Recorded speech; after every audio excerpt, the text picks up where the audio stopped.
Honestly, looking back, I'm not entirely sure where the cracks started to appear, or if they were always there, just hidden under the surface of what seemed like a perfectly normal, even happy marriage.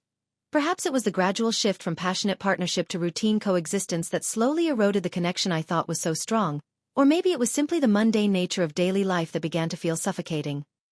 George, my son, was in his final year of middle school, and like any mother, I was deeply involved in his academic and social life, attending every parent-teacher meeting, every school play, every sports event, and it was through these constant interactions that I became acquainted with Teddy, one of George's closest friends, a young man with an easy smile and a surprisingly mature demeanor for his age.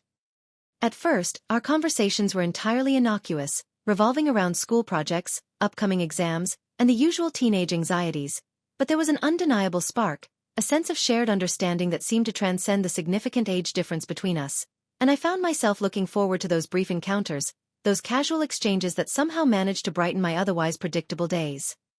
I remember the first time I felt a flicker of something more than just friendly interest. It was at a school fundraiser, a chaotic event filled with the usual mix of parents and students, and Teddy, noticing my slight discomfort amidst the crowd, offered me a glass of lemonade, his hand brushing mine in the process, a fleeting touch that sent an unexpected shiver down my spine. From that moment on, the dynamic shifted, subtly but perceptibly, and the casual conversations became longer, more personal, filled with shared jokes and knowing glances, and I found myself drawn to Teddy's youthful energy, his enthusiasm for life, a stark contrast to the weariness that had settled into my own existence.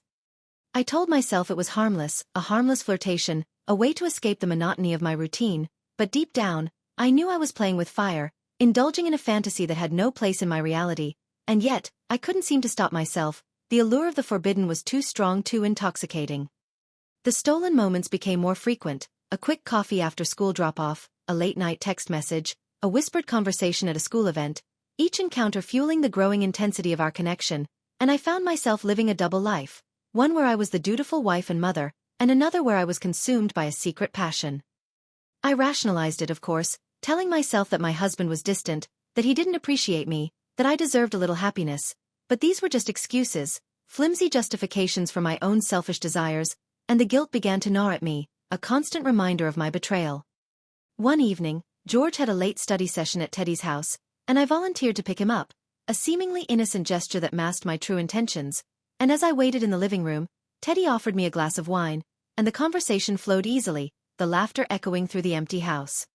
The atmosphere was charged, the unspoken tension hanging heavy in the air, and as the night deepened, the boundaries blurred, and the inevitable happened, a moment of weakness, a lapse in judgment, a decision that would forever alter the course of my life, as a simple hug turned into a deep kiss.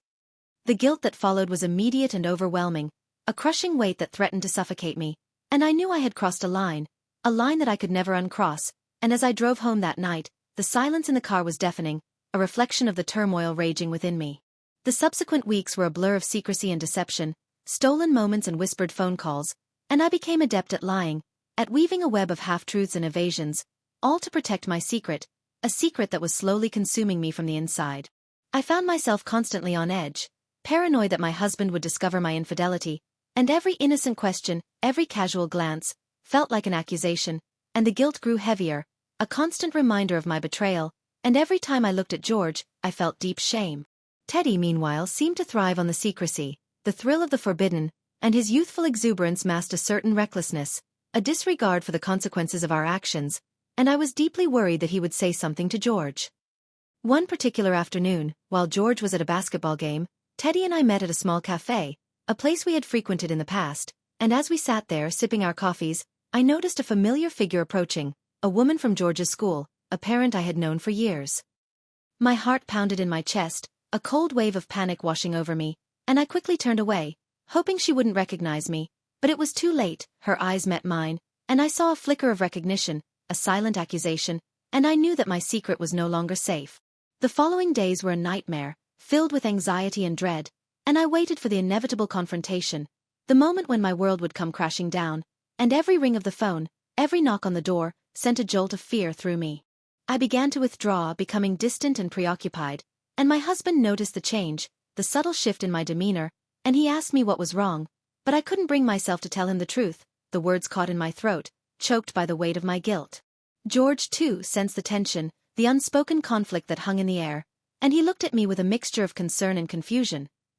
his innocent eyes piercing my soul, and I felt a pang of remorse, a deep regret for the pain I was about to inflict on him. One evening, as I was preparing dinner, my phone rang, and it was Teddy, his voice frantic, his words barely audible, and he told me that he had made a mistake, that he had confided in a friend who had then told George. My world stopped, the kitchen suddenly silent, the sounds of the outside world fading into a distant hum, and I felt a coldness spreading through my veins, a sense of impending doom, and I knew that my life was about to unravel. I hung up the phone, my hand trembling, and I turned to see George standing in the doorway, his face pale, his eyes filled with a mixture of hurt and disbelief, and he asked me if it was true, if I had cheated on his father, and I couldn't lie to him, not to my son. The confession was painful, a raw, emotional outpouring of guilt and regret, and George listened in stunned silence, his face etched with pain, and as I finished speaking, he turned and walked away, his footsteps echoing through the house, leaving me alone with my shame. My husband arrived home shortly after, and George told him everything, the words spilling out in a torrent of hurt and betrayal, and the ensuing confrontation was a whirlwind of anger and despair, a clash of emotions that shattered the fragile remnants of our marriage. The silence that followed was deafening, a heavy, suffocating silence that filled the house, and I watched as the man I had loved for so many years looked at me with a mixture of disgust and heartbreak,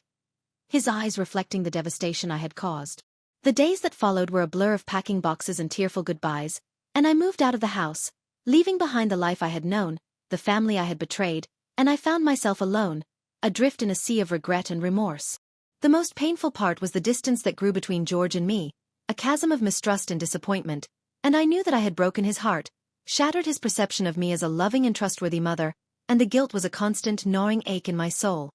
Looking back, I realized that my actions were driven by a desperate need for validation, a yearning for something more than the mundane routine of my life, but I chose the wrong path, a path that led to destruction and heartbreak, and I paid a heavy price for my mistakes.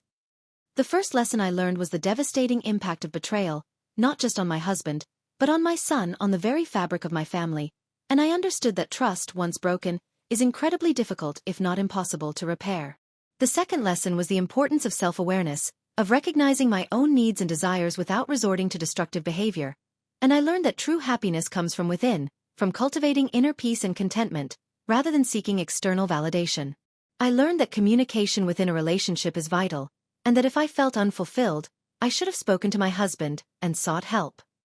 Finally, I learned that actions have consequences, that every choice we make shapes our lives and the lives of those around us, and that we must take responsibility for our mistakes, no matter how painful they may be. I hope that by sharing my story, others can learn from my mistakes, and avoid the devastating consequences of infidelity. I am still working on repairing my relationship with George, and I hope that one day he can forgive me. I know I will never forgive myself. What do you think about Dora's life? Share your thoughts with us. Thank you.